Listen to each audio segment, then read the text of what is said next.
Então, bom dia a todos. Vamos começar a nossa etapa aqui de revisão da parte de análise diferencial, tá? É uma revisão bem rápida, gente, só para a gente amarrar esses tópicos que vimos na aula passada, tá? Então, o que foi que a gente começou a identificar? Que se a gente quer equacionar a movimentação de fluidos, nós precisamos ter domínio ou entendimento sobre a conservação da massa. E a partir da conservação da massa, a gente conseguiu identificar a equação da continuidade. Então, a gente pegou um elemento de volume em coordenadas cartesianas e verificamos os fluxos mássicos que entram e que saem desse elemento de volume. Naquele momento, eu falei para vocês que os balanços, eles não são desenvolvidos em função do fluxo, e sim da taxa. Então, por isso, há a necessidade de pegar e multiplicar pela área para que a gente tenha essa transformação de fluxo para a taxa mássica. Observem que a gente selecionou um elemento de volume de geometria simples para facilitar o desenvolvimento das equações. Então, eu tenho o fluxo mássico em x, que entra em x e que sai em x mais ΔX. Que entra em y e que sai em y mais ΔY, que entra em z e que sai em z mais ΔZ. Então, as dimensões desse meu elemento de volume é ΔX, ΔY e ΔZ. Diante disso, a gente fez o nosso balanço. Então, taxa mássica de acúmulo no volume de controle é a taxa mássica que entra no volume menos a taxa mássica que sai. Reconhecemos que o nosso elemento de volume ele é o produto de ΔX, ΔY, ΔZ, já que a gente está trabalhando com coordenadas cartesianas. Então, se a gente estivesse fazendo desenvolvimento em coordenadas cilíndricas, o elemento de volume já não seria dessa forma. A gente teria que procurar qual é o elemento de volume em coordenadas cilíndricas. Depois, a gente teria que procurar qual é o elemento de volume em coordenadas esféricas e fazer o mesmo balanço, tá? Não muda muita coisa. A única coisa que vai se alterar é que vai aparecer aqui φ, seno de θ, r ao quadrado, mas são mudanças que não têm uma complexidade matemática, são variáveis a mais. Por isso que normalmente, inclusive se vocês buscarem nos livros, as deduções são feitas em coordenadas cartesianas. Então, fizemos isso, quando deixei aqui o lembrete para vocês. O balanço é em taxa. O que nós temos aqui é fluxo, preciso multiplicar pela área. E foi isso que nós fizemos. A taxa mássica de acúmulo, então eu sei que massa é ρ vezes o volume. Como o volume é constante, ele pode sair da derivada. Isso eu tenho um termo de acúmulo, né? Então eu tenho uma derivada temporal. Então veja que a disciplina lá de balanço de massa, balanço de energia, ela tem uma influência muito grande aqui na nossa disciplina inferior de transporte. Balanço de massa, vocês vão ver o tempo todo aqui em mecânica dos fluidos. Balanço de energia, vocês vão ver, por exemplo, o tempo todo lá em Fenômeno de Transporte 2. Então, não deixem de compreender o que os balanços estão dizendo para vocês.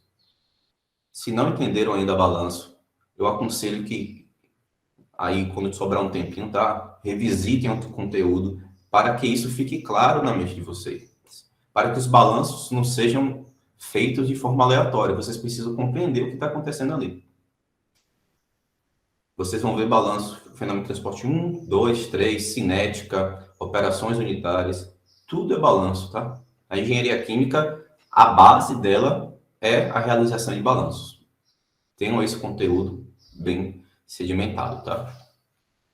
Fizemos os balanços e avaliamos as áreas em cada direção. Então, se eu tenho ρVx, a área perpendicular a este vetor, né, ρVx aqui, é o ΔY vezes o ΔZ. Então, se eu pudesse rachurar, seria essa área aqui lateral.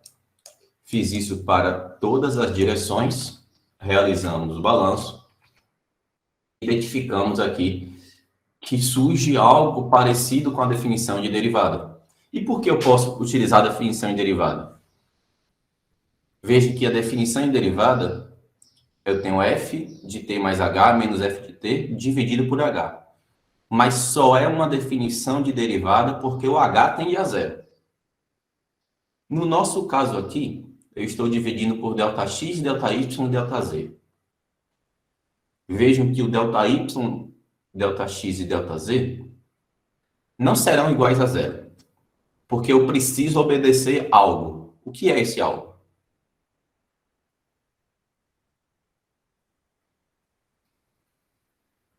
Por que ΔX, ΔY e ΔZ não serão iguais a zero?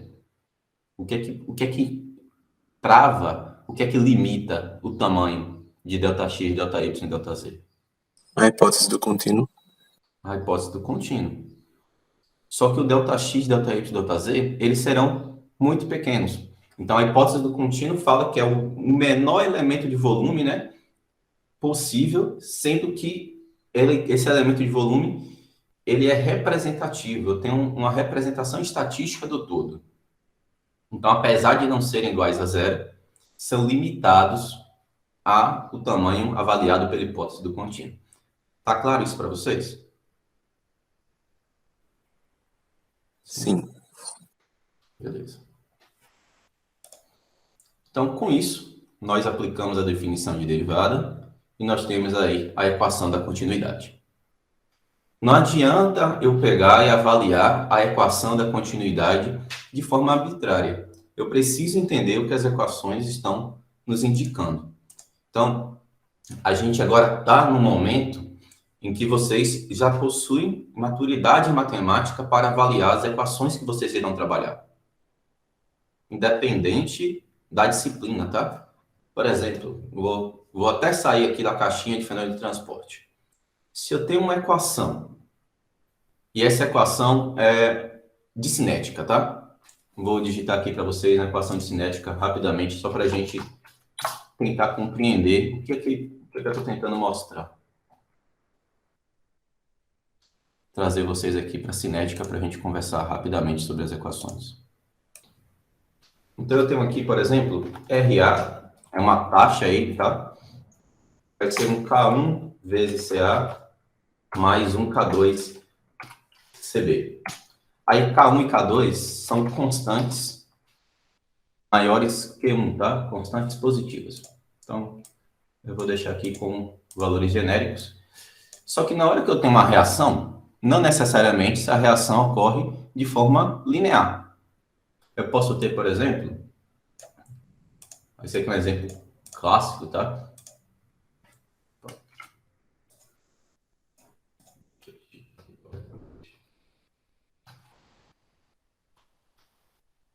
Eu tenho aqui um CA, por exemplo, elevado ao quadrado, e eu vou ter um CB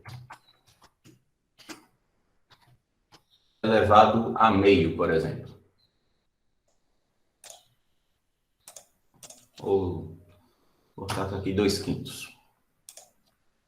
E aqui eu tenho um CB. De posse dessa equação, a gente pode extrair algumas informações.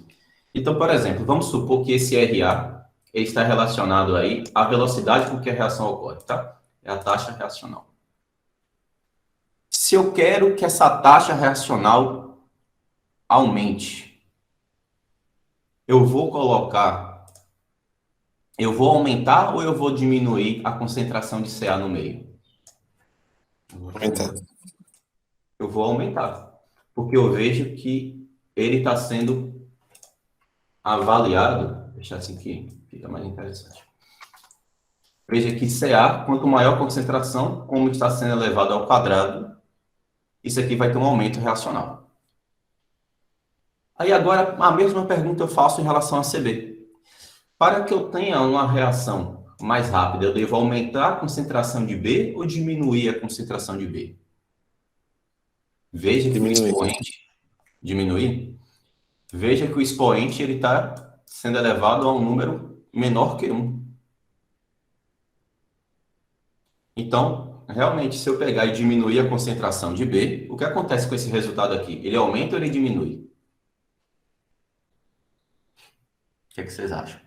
Faz assim, ó. Se CB for igual a 100, por exemplo, e depois se CB for igual a 1, o resultado aqui, o que acontece?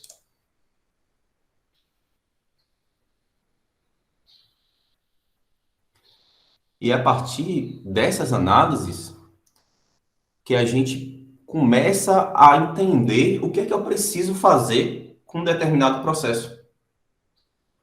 Então, eu não posso pegar e ficar agora apenas olhando para a equação como se fosse algo aleatório. Ela traz um significado para a gente. E através desse significado é que eu vou tomar uma medida. Então, se essa reação, por exemplo, fosse A com B, eu colocaria no início do meu reator, no início do processo, uma concentração muito grande de A, e para que a reação ocorra rapidamente, eu vou inserindo B no meu sistema paulatinamente, né? Aos poucos. Se essa expressão fosse de outra forma, eu poderia mudar a minha estratégia, eu poderia colocar uma concentração grande de A e uma concentração grande de B desde o início do meu processo. Então, são esses detalhes que a gente precisa prestar atenção. Tá claro para vocês as ideias aqui agora? Ou não? Sim? Ok. Então, o que a gente vai fazer na nossa disciplina é justamente isso, tá? É ter essa capacidade de identificação. Então, essa etapa da disciplina, ela é uma etapa importante porque não vai servir só para fenômeno de transporte. A gente vai adquirir uma habilidade que vai além dos fenômenos de transporte. É uma habilidade de análise do meu problema. Então, espero que isso fique claro para vocês e que vocês, ao final dessa disciplina, tenham essa capacidade aí de forma mais aguçada, tá? E foi a partir disso daí que a gente começou a fazer as análises das situações físicas que podem surgir. E aí, no caso aqui da mecânica dos fluidos, nós temos 4 condições aí que podem aparecer, né? O fluido ser compressível e o regime transiente, o fluido ser compressível e em regime permanente, o fluido ser incompressível e regime transiente, e o fluido ser incompressível e regime permanente. Tudo o que a gente quer, né, é que os nossos processos, nossos problemas sejam avaliados com fluidos incompressíveis em regime permanente. Porque veja que a equação, o equacionamento matemático, ele fica bastante simplificado. E ao longo da resolução dos problemas, eu vou trazer alguns e que tem aplicação prática, tá? Na indústria, que vocês vão entender por que que a gente precisa avaliar isso daí. Por que que é tão importante fazer análise diferencial em alguns casos. Então, eu falei para vocês, olha, se o fluido for compressível e o regime for transiente, veja que a equação da continuidade, ela não tem nenhuma simplificação, porque eu tenho a dependência temporal, eu tenho a variação da massa específica com a posição, então eu não posso simplificar. Se o regime for permanente, então o termo da dependência temporal, ele pode ser avaliado como sendo nulo, né? Eu não tenho variação ao longo do tempo. E se o fluido for incompressível, eu não tenho variação da massa específica com a posição. Então, a gente pegou a equação e avaliou fisicamente esta equação. Nós, como engenheiros, precisamos ter essa capacidade analítica, tá? Vou deixar isso bem marcado aqui para a gente. Depois disso, passamos a avaliar a transferência de quantidade de movimento. E aí a gente viu que a quantidade de movimento ela possui um transporte convectivo e difusivo, e que esses transportes eles atuam simultaneamente. Em alguns casos, eu vou ter a predominância de um tipo de transporte em relação a outro. Então, se eu estiver trabalhando, por exemplo, com escoamento turbulento em elevada velocidade, o transporte convectivo ele possui uma influência maior do que o transporte difusivo. Se eu estiver trabalhando com escoamento em baixas velocidades, o atrito, entre aspas, entre as camadas de fluido, ela vai ter uma influência maior nessa variação de velocidade. Então, isso é característica de um transporte difusivo. Então, a gente começou avaliando o transporte convectivo. Então, tem um ρVx, Vx. Lembrem-se que ρVx não é quantidade de movimento, é fluxo mássico. Então, eu preciso transformar o fluxo mássico em fluxo de quantidade de movimento. Então, se eu quero transformar massa em quantidade de movimento, multiplico pela velocidade. Então, nada mais natural do que transformar fluxo mássico em fluxo de quantidade de movimento, multiplicando pela velocidade. Então, veja que é muito natural, é muito óbvio as resoluções ou as ideias que surgem para que o equacionamento matemático ele seja realizado de maneira adequada.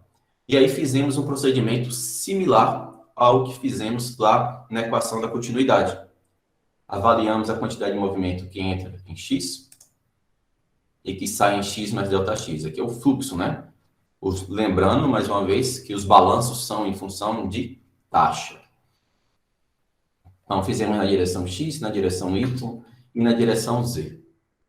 No caso da transferência de quantidade de movimento aqui, principalmente a convectiva, eu vou ter mais termos a serem avaliados. Porque eu tenho aqui ρ Vx Vx, ρ Vx Vy, ρ Vx Vz, ρ Vy Vx, ρ Vy Vy, ρ Vy Vz, e assim sucessivamente. Então, 9 termos surgem. Por isso que o equacionamento ele começa a ficar um pouco maior. E aí, na hora que eu vou fazer o balanço de quantidade de movimento, então, olha a palavra balanço surgindo de novo, né? Eu vou avaliar a quantidade de movimento que está acumulando do meu volume de controle, que entra e a que sai. Só que, além disso, eu posso ter dissipação de quantidade de movimento ou transferência de quantidade de movimento no interior do volume de controle. Porque, veja, se eu selecionei um volume de controle, eu tenho, por exemplo, atrito entre camadas de fluido no interior dessa camada, desse volume de controle. Eu tenho pressão, eu tenho gravidade. Então, se eu tenho força atuando, tensão não é força, né? A gente precisa multiplicar pela área, mas se eu tenho forças atuando em um determinado local, eu vou ter uma variação de quantidade de movimento. Então, a gente está... Observe que essa etapa da disciplina, se a gente tiver conhecimento lá de Física 1, lá da parte de dinâmica de corpos, cinemática, a gente consegue compreender o nosso equacionamento aqui. A gente só saiu de um meio sólido para um meio fluido, mas as equações, elas são aplicadas da mesma maneira. Não é à toa que o nome do estudioso, né, o pesquisador da época, se mantém aqui, né? Ele continua estudando a movimentação de fluidos. Lei de Newton da viscosidade. E não para por aí, né? Lei de Newton do resfriamento. Então, Newton ele tem uma contribuição absurda aí aqui nas nossas disciplinas, né? Na engenharia de modo geral.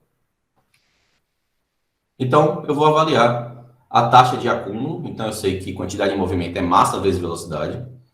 Então, ρ vezes o elemento de volume, veja que é o mesmo procedimento para a conservação da massa.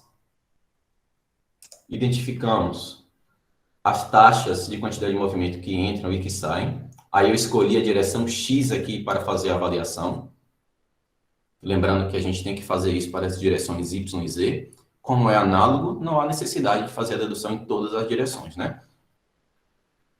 E as forças, identificar as forças que atuam nesse elemento de volume, no meu volume de controle. Então, eu tenho a tensão, só que o somatório é das forças. Preciso multiplicar a tensão pela área. Eu tenho pressão, também multiplico pela área.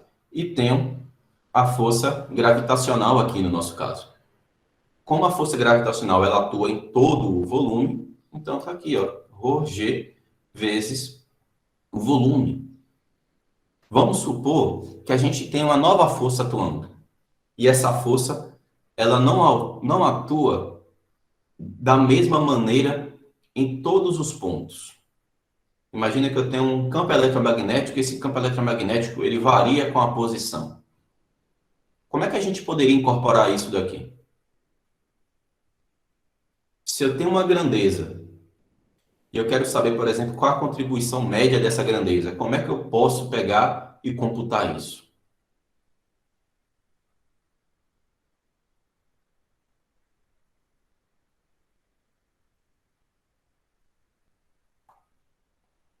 A integral da... Por exemplo, a velocidade média é a integral... Aquela integral de V vezes N dA dividido pela integral da área, né? Então seria alguma coisa parecida?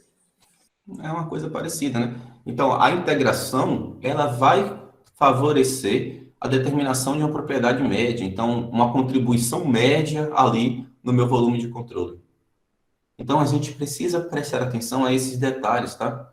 Ao invés de ser uma constante, eu vou ter uma função aqui que define. Por exemplo, esse ρ aqui, ó, ele vai ser dependente, caso avaliando aí algo um pouco distinto, tá?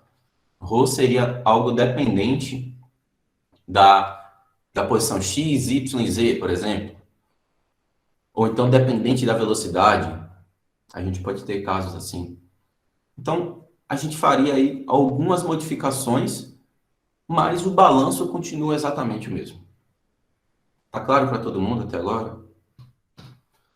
Pegamos nosso equacionamento, identificamos novamente a definição de derivada e temos aí a equação da conservação de quantidade de movimento. No momento, eu nem comentei com vocês lá na aula passada, mas eu vou trazer agora essa ideia. Essa equação, ela é a equação que define o comportamento de fluidos. Então, se eu quero saber com precisão o comportamento de um fluido em um determinado sistema, em um determinado equipamento, a equação da conservação da quantidade de movimento combinada com a equação da continuidade, né? Elas não podem ser avaliadas separadamente. Elas vão conseguir representar o meu problema. De posse disso, vamos fazer uma análise aqui para vocês entenderem o que eu estou dizendo e verificar se isso é verdade ou não. Observe um caso em que eu tenho um fluido em repouso, velocidade igual a zero. Quais são as simplificações que eu posso fazer no meu equacionamento? Quais termos serão iguais a zero? Primeiro, segundo, terceiro, quarto, quinto. Então vamos lá. A Vitória e a Andressa já falaram aqui, o primeiro termo é igual a zero. Lógico, velocidade é zero, então velocidade zero vezes ρ, zero, isso aqui é igual a zero. O segundo termo vai ser diferente de zero? Igual a zero também? Então, o segundo termo também é igual a zero. Eu tenho velocidade. Então, zerei o primeiro termo, zerei o segundo. Tensão. Existe tensão de cisalhamento com o fluido em repouso? Não. Não. Então, só sobrou os dois últimos termos. Então, ficou ΔP, ou o gradiente de P, né? É igual a ρg. Que equação é essa? A de hidrostática. A equação, né, fundamental da estática dos fluidos. Então, observe que a gente consegue entender o comportamento dos fluidos, a variação de pressão, variação de velocidade, variação de tensão, a partir desse equacionamento. É claro que a gente pegou aqui um caso bastante simples, né, que são os fluidos em repouso. Mas a gente chega no equacionamento da estática dos fluidos a partir disso. E veja que naquela época a gente utilizou um equacionamento específico para a estática dos fluidos. Aqui agora a gente está utilizando um equacionamento mais geral, tá? Vocês entenderam a análise física que a gente precisa fazer nos problemas?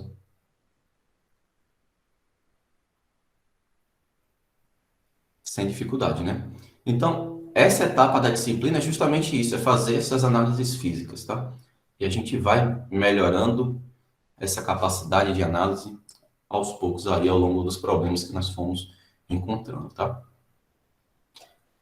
E eu repito, não fiquem com vergonha de perguntar o porquê ou de propor uma análise física diferente. Não existe uma análise física correta, apenas aquela.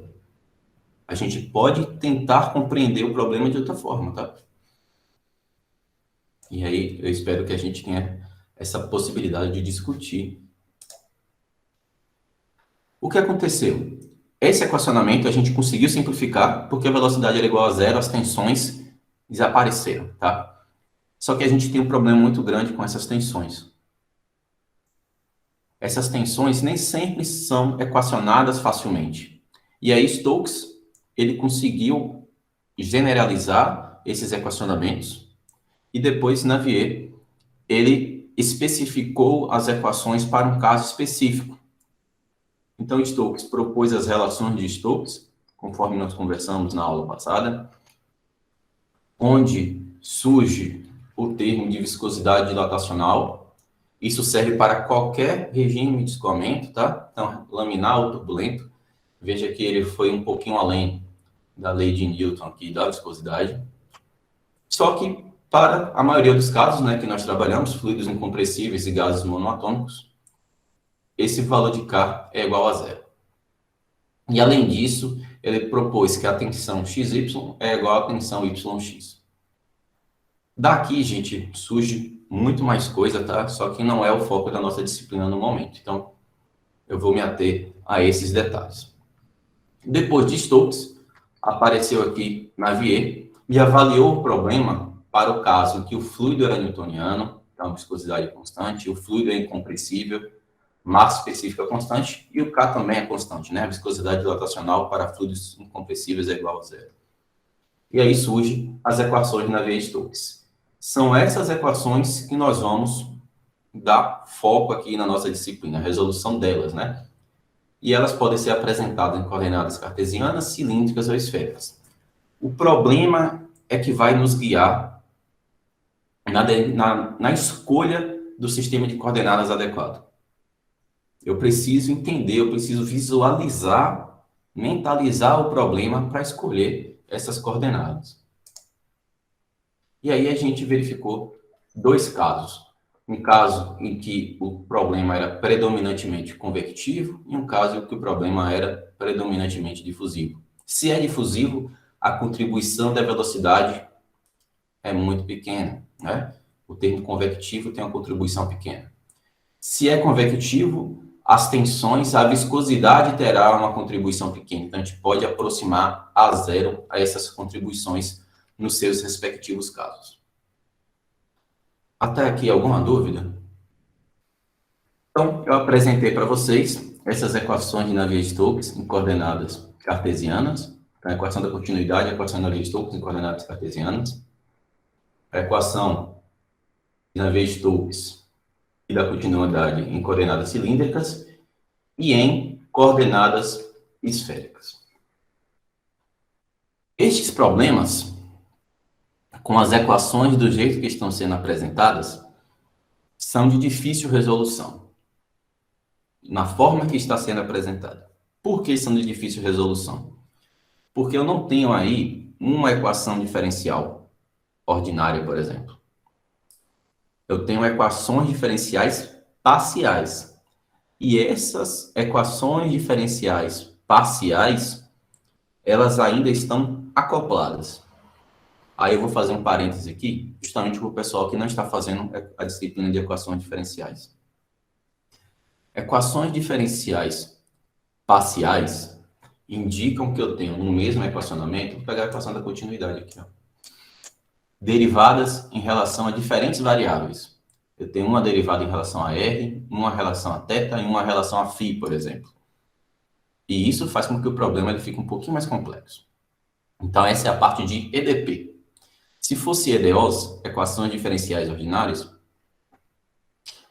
eu teria, por exemplo, variando aqui a derivada em relação a R, em relação a R, em relação a R. Dito isto, eu preciso explicar agora o porquê que essas equações são acopladas. Porque mesmo sendo uma EDP, eu ainda consigo resolver uma EDP analiticamente. Só que eu não tenho uma EDP. Eu tenho 4 EDPs aqui. E essas EDPs, elas estão acopladas. O que significa isso? Se vocês observarem, ó, eu estou avaliando as equações de Navier-Stokes na componente R. Então, eu preciso encontrar a solução, eu vou encontrar uma função que vai definir VR. Só que para saber VR, eu preciso saber quem é Vθ e quem é Vφ. E eu não conheço Vθ e eu não conheço Vφ. Então, eu vou para a segunda equação. Será que na segunda equação eu consigo definir Vθ? E na última equação eu consigo definir Vφ para substituir aqui e encontrar Vθ? E a resposta é não. Porque aqui, ó, Para definir Vθ, eu preciso conhecer Vφ, por exemplo. Eu preciso conhecer o Vφ novamente, o VR. Então, eu não conheço o VR, e para conhecer VR eu preciso conhecer Vθ. Só que para conhecer Vθ eu preciso conhecer VR. Então, essas equações elas não podem ser resolvidas isoladamente. Por isso que a gente fala equações diferenciais acopladas. Isso daqui gera um sistema de equações diferenciais, só que nesse caso parciais. Tudo bem, gente? Pode falar, Matheus. Só uma pergunta em relação à física do negócio. Então, normalmente quando eu lembro assim de cálculo e tudo mais, a gente tentava usar cilíndricas esféricas para a gente simplificar a integral, né? Tudo mais. E aí, normalmente, simplificar, ela queria dizer diminuir a expressão para uma expressão que você conseguia integrar mais facilmente. Só que essas aplicações das coordenadas esféricas e cilíndricas aí aumentou muito a expressão. E aí, para mim, fica bem difícil de interpretar fisicamente o que está acontecendo. Então, eu queria perguntar ao senhor qual é o benefício de você utilizar essas coordenadas. Eu entendo até que, por exemplo, você tem um tubo é cilíndrico, faz sentido utilizar as integrais coordenadas cilíndricas, mas eu fico pensando se a interpretação dessas equações não é um problema. Entendi. Vamos lá.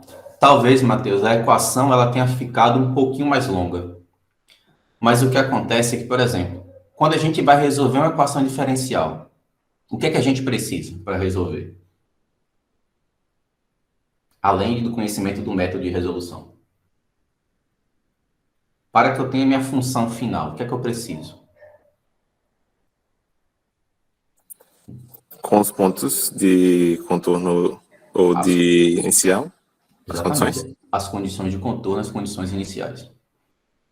Aí observe o seguinte, se eu estou avaliando, por exemplo, um escoamento em torno de uma esfera, em torno de um cilindro, por exemplo. Eu conheço pontos, por exemplo, quando o raio é zero, quando o raio é muito longo, quando o θ é zero, quando o θ vale π, 2π. Eu não conheço, por exemplo, a informação se eu deixar em função de x, y e z. Então, apesar da equação ter ficado um pouquinho mais longa, o conhecimento dos valores daquela variável fica muito mais complexo se eu insistir em trabalhar em coordenadas cartesianas. Você entendeu? Entendi.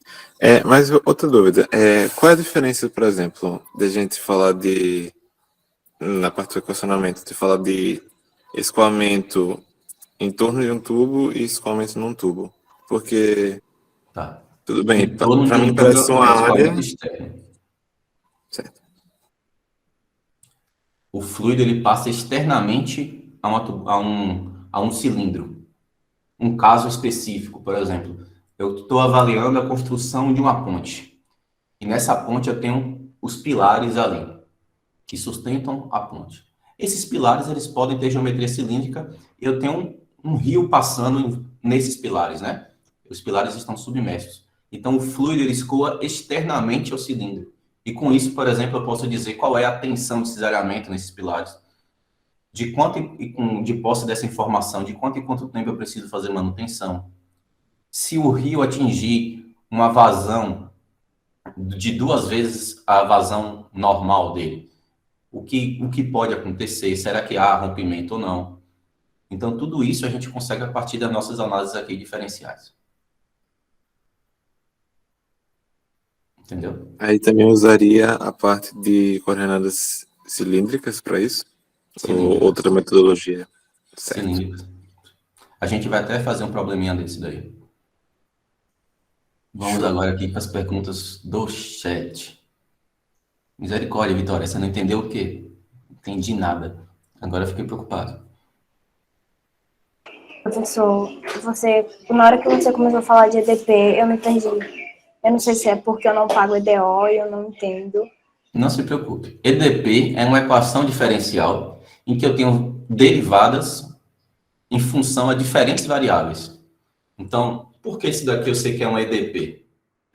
Porque estou derivando em relação a R, estou derivando em relação a θ, estou derivando em relação a φ. A derivada é em relação a diferentes variáveis, por isso que é um EDP.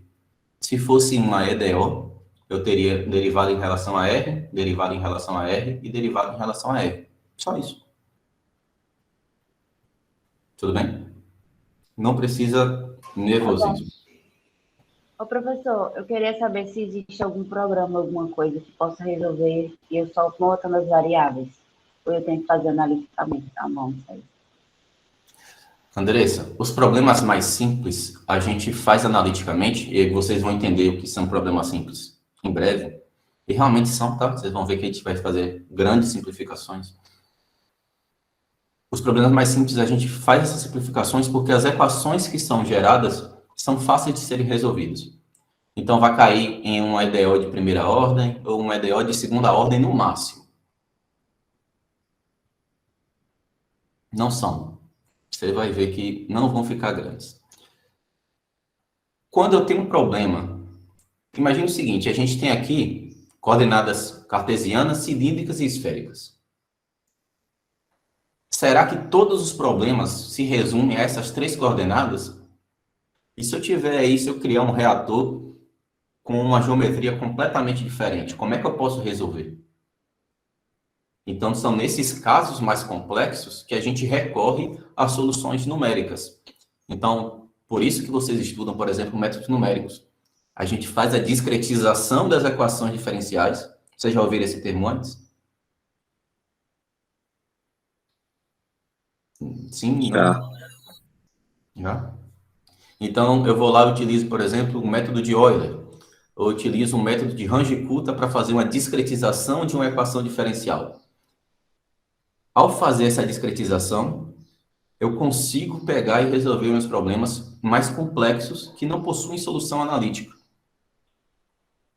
Eu preciso fazer isso manualmente? Não, né? Eu posso fazer a discretização das equações e colocar no Python, no MATLAB da vida, ou eu posso utilizar softwares que já têm essas equações implementadas. Então, se vocês procurarem aí, por exemplo, vou até digitar aqui no chat. Fluent, OpenFOAM, são softwares que utilizam essas equações e resolvem numericamente para cada caso. Então, você consegue extrair informação. Qual é o grande problema desses softwares, né? Inclusive, eu os utilizo. É que o software, ele vai te trazer um resultado e normalmente são aquelas imagens coloridinhas, que a gente até viu na aula passada. Nós, como engenheiros, o que nós precisamos fazer não é mais nem resolver a equação, mas é conseguir interpretar o resultado e tomar uma ação baseada naqueles resultados. A gente não pode ser apertadores de botão e acreditar em qualquer resultado que é fornecido pelo software. Ele foi programado para fornecer resultado. Aquele resultado é coerente? É isso que a gente precisa compreender. Está claro para vocês?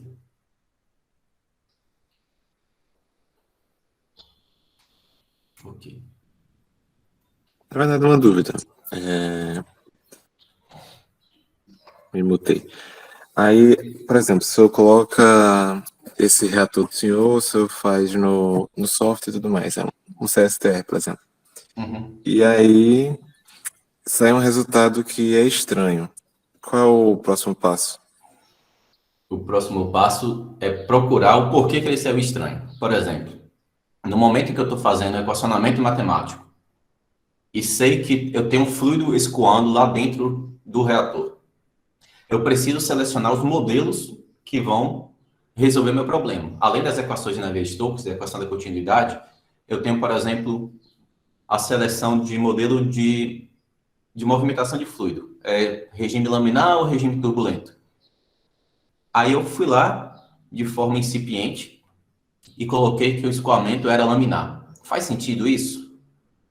Se eu sei que eu tenho fluido no interior de um reator, o reator ele tem um impeledor, ele vai fazer com que esse fluido ele se movimente de forma caótica ali, né, com elevadas velocidades, principalmente próximo a par, e seleciona um modelo inadequado, o resultado ele vai ser incoerente. Entendeu?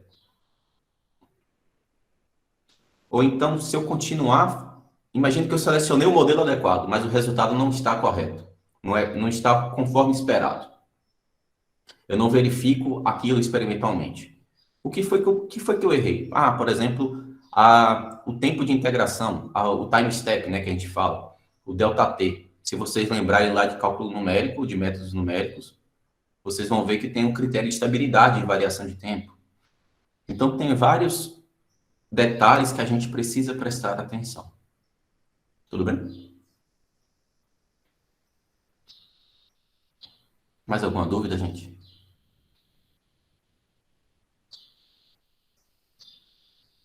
Não? Ok. Então, a gente precisa pegar e resolver essas equações, né? A gente não vai ficar olhando para essas equações do jeito que estão.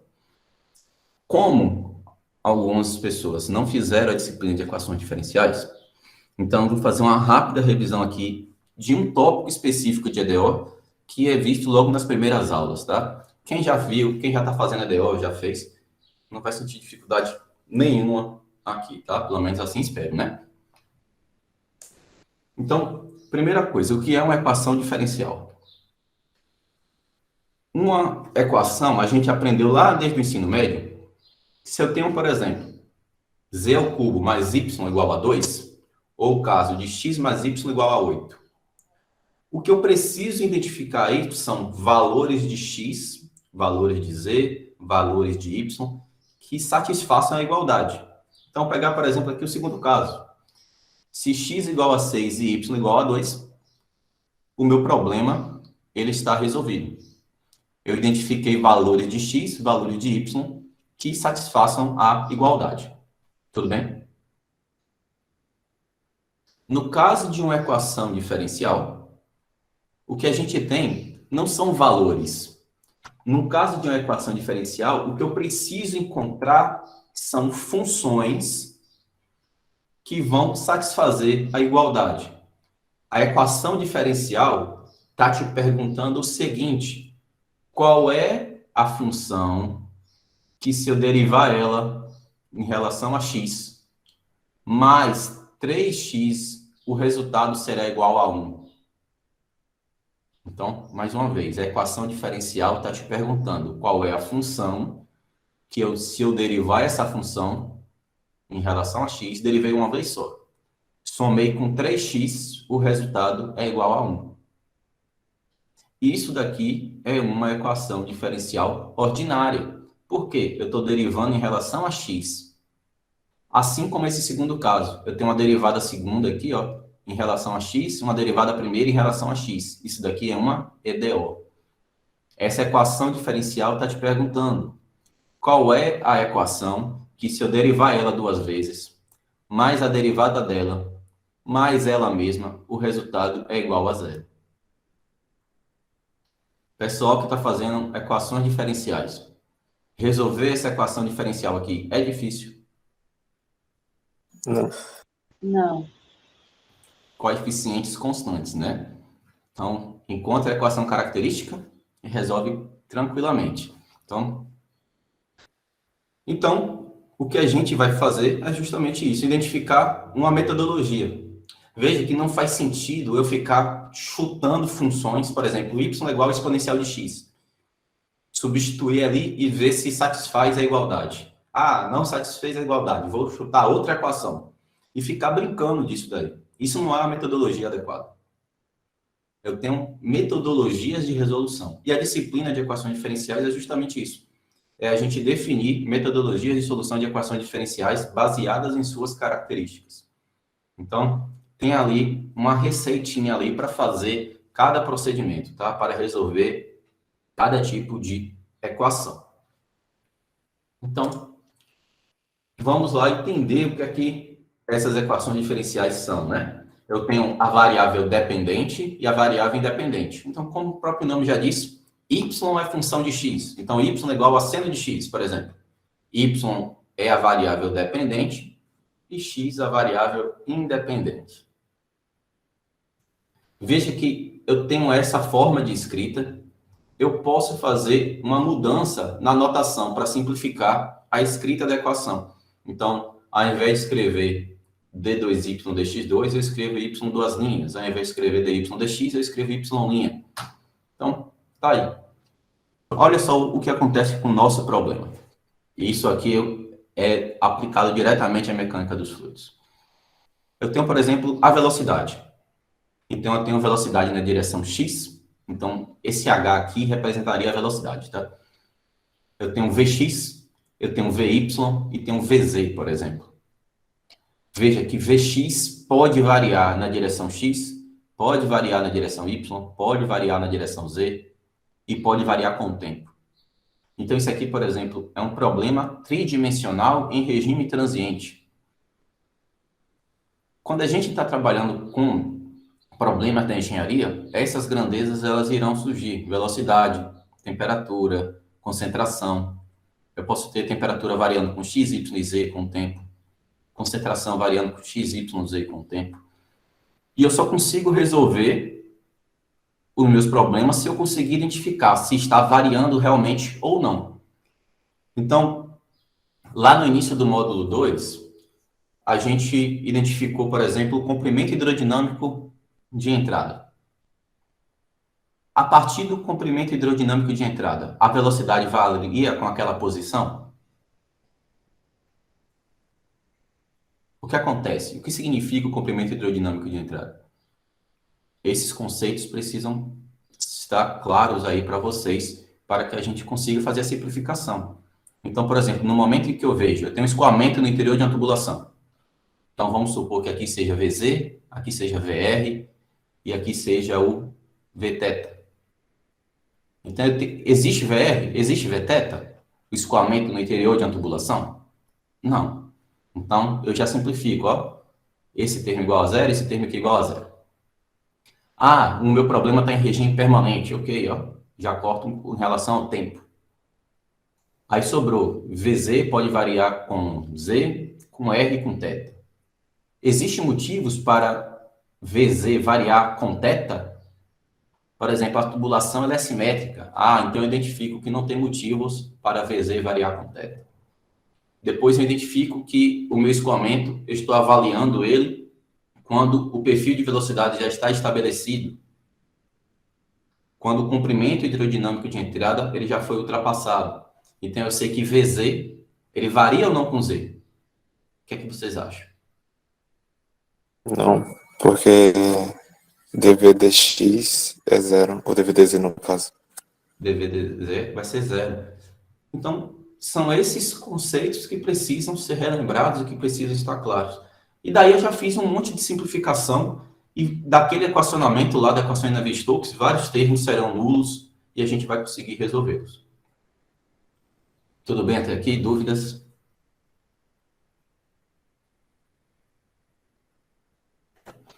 Vocês vão ver quando a gente começar a aplicar, vai ficar ainda mais claro, vai ficar ainda mais tranquilo, tá?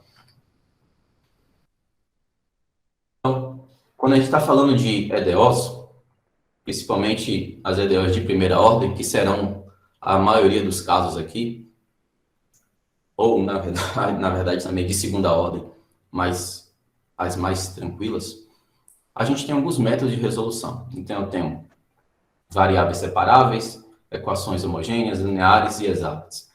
O método das variáveis separáveis é o mais simples. E das separar, e por sorte, aqui na disciplina de mecânica dos fluidos, fluido de transporte 1, são os tipos de equações que vão surgir com maior frequência, são as separáveis. Então, a gente vai focar, pelo menos aqui na revisão da aula de hoje, nelas, tá? Lá na disciplina, por exemplo, de fluido de transporte 2, isso não irá acontecer. Você mudou o fenômeno, e aí você começa a ver, por exemplo, se eu tenho a variação de fluxo de calor em um cilindro, e esse cilindro ele é oco, por exemplo, ou tem uns cilindros concêntricos. A equação diferencial que vai surgir desse caso vai ser uma equação diferencial de Bessel modificada. Então, o pessoal lá de EDO já tem ciência do que significa isso e já sabe, por exemplo, identificar essa equação. Então, tem alguns pré-requisitos, né, para a gente conseguir resolver.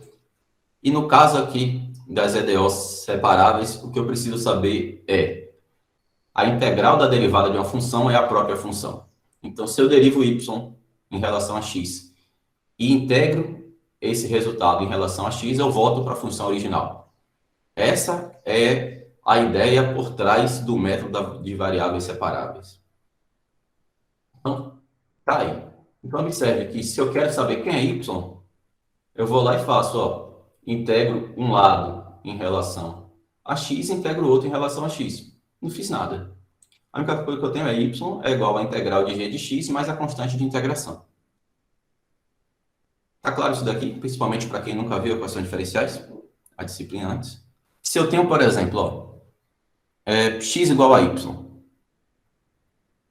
Se eu quero que a igualdade ela seja respeitada, se eu multiplicar o lado esquerdo por 2, eu tenho que multiplicar o lado direito por 2 também, não é?